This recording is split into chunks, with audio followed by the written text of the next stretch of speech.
I'm down but not out. Welcome once again to another episode of Talk Now with DeMarcus Ware, and I'm your host, DeMarcus Ware. Welcome to my humble abode, my apartment here in Denver, where I'm recovering from elbow surgery. Feeling really good, feeling better each and every day, but I really feel good about that win against Cincinnati we had this week. It was a tough road win, and Trevor is getting better every week, each and every week, and I'm just so proud of him right now. I'm proud of my team. And we have a big one coming up this week against Tampa Bay. It's going to be a blistering 90 degrees down there. But that's nothing for the mountain men. We'll be ready. Now that we're done with all the monologue and gotten everything out of the way, I'm bringing in my next guest, 7-time Pro Bowler, Super Bowl champion. I'm going to tell you something. This guy invented the spin move. I call him a spinning top. I've been watching him ever since college. My man, Dwight Freeney. What's up, man? What's up, man? How are you doing? How's that forearm doing? Hey, it's doing good, man. It's getting better each and every day, man. It's just, you know how it is. Once you get up in them years at, 34, 36, it starts, your body starts not working. Yep, exactly. It don't want to heal like it wants to. You being 36, me being 34, we've been trying to rock it this whole year, being pass rushers all of our career. I seen Monday night you had your 120th sack against the New Orleans Saints. Dwight Freeney finishes people. You're still out there killing it. You're top 10, pass rusher in the NFL right now. You've been playing, for over a decade. So now when you're going into the league or you're going into a team situation, do you think about, all right, how many sacks do I need to get, or what type of leadership do I need to bring to the game? Well, I think, you know what, as a competitor, as you know, you want to have the best game possible. And for me, I'm always swinging for the fences. I'm always thinking 3-sack game, any way I can help this team, regardless if I'm on one leg, one ankle, one arm. I always dream big, man, and that's always helped me. And obviously the leadership and helping up the young guys and just making sure everything else always just falls in order. Because it's not all about you and the statistics that you want. It's about the win. That's the major statistic. Right.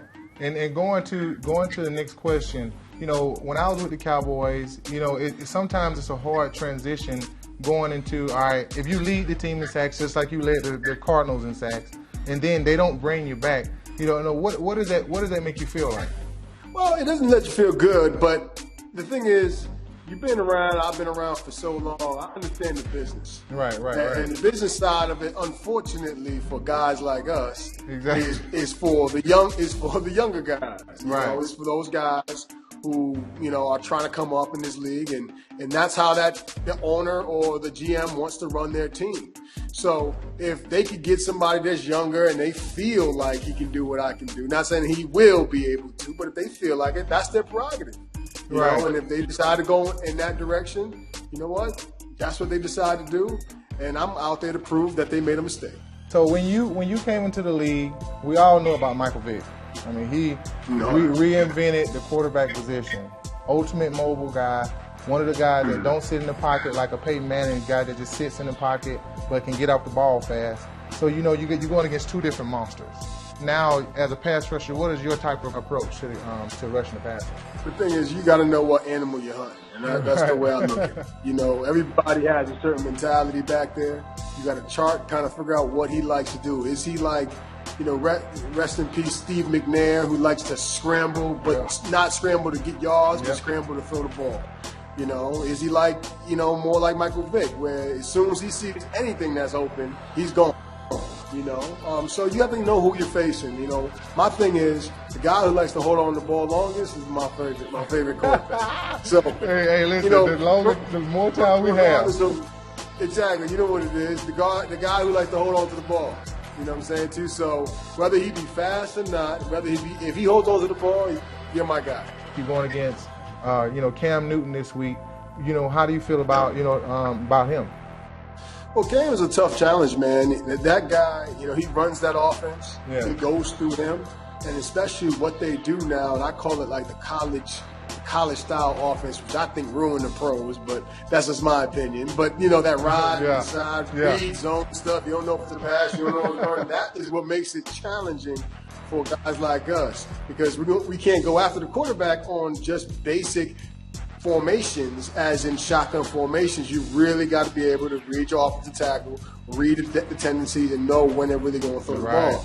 And plus, he is a monster back there. He is not the guy who is 6'4" and 200 pounds. He's about 250. Yes. So our size. And, yes, exactly. And don't want to get down. So it's going to be tough, man. And I'm going to be excited to get after him this week. When we came into the league, there was no social media. There was no Twitter. There was no Facebook, Instagram, Snapchat. In college, I remember in college when I was, working in college, they just came out with Yahoo.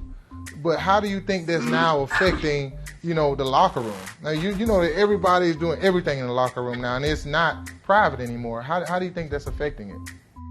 Well, I think it affects it, but it just depends on what the coaches and leadership on that team handle it. They got to let those guys know, look, man, not everything is for everybody. Like I said, when we came out, we didn't have to worry about none of that. The most we had to worry about was a reporter or something like that coming in the locker room. But now, with social media, you can broadcast anything at any time. You can say anything at any time. You can be at home on your couch, broadcast and stuff like that. So you just got to be smart. But as long as you have good veteran leadership and good leadership from your the coaching staff and things of that nature, you should be all right. As a youngster, you can eat anything you want to eat. But as you get up in age, you got to start taking care of yourself, a lot more. And I didn't know that you was obsessed just like I am about, foods. I could talk about this for hours. Yeah. We ain't got that enough time. My diet is a very special one. I've been doing it for 15 years. Sarah Melman diet, Leon Melman runs it now. And it's based on your immune system. Mm-hmm. It's a little bit more detailed than blood type. Right. But basically, I guess to keep this story and this talk a lot shorter than it can be, is that, it's about just making sure that you know what you're putting in your body. There's ways to heal your body without putting too much medicine and all this other stuff a lot of guys take. And for older guys like us, sometimes we just got to find ways to stay on the field. And 15 years later for me, I'm still running around like I'm 36. I say I'm running around like I'm 31. Right? Gotcha. You know what I'm saying? I see that you fancy yourself as a chef on your Amazon show, All or Nothing. And I didn't even know your mom was from Jamaica. Tell me something about that. What do you like to cook up? Has she taught you some recipes or anything, or what to cook up? Well, you know what, man? It's funny because, if you grew up in a Jamaican household, like I have, man, they are always cooking. My grandmother was always cooking. My mother was always cooking, always on the stove, doing something. So it's kind of like you have no choice but to figure something out. Yeah. And the thing is, man, it's like the stuff they were cooking, man, like you can't find anywhere. No. You can't really find. There's not a lot of Jamaican restaurants out there. So whether it be rice and grease, brown stew chicken, oxtail, jerk pork, curry goat, whatever it is, I had to learn it, and it's one of those foods that sticks to your stomach, man, and I think it's helped me actually, keep grounded. Yeah, and as a routine for me, let's say during a football game, family is real big to me. My kids come to every single home game. I see them on the sidelines. I always go and give them a pair of my gloves to my son, maybe a football or some type of cheerleading pom-poms or whatever for my daughter, because that's my legacy that I want to leave. That's what's big for me. And I know ritual for you is, with your mom. You do something cool ritual. I don't know exactly what it is. And then you acknowledge your mom before, every single game. Talk to me about that a little bit. Well, my mother has been amazing, throughout my whole entire career. And I'm not just talking about NFL career. Yeah. I'm talking about high school. She hasn't really missed many games at all. The only games she misses the games I tell her don't go to. And that's what we're talking about. Don't go to Oakland. Okay, because I don't need to be jumping in the stands defending my mom's in the middle of a play, okay? Exactly. So I said, I can stay away from the black hole. Exactly. But other than that, you know what, you have free reign to go whatever. I think one year she went to the Patriots game and we got blown out, so she decided not to go to the Patriots game anymore, and then we started winning. So thank you, Mom, for that. But you know what, I look for her, man. I look for her after, before every game, and it's just something that, gives me peace of mind.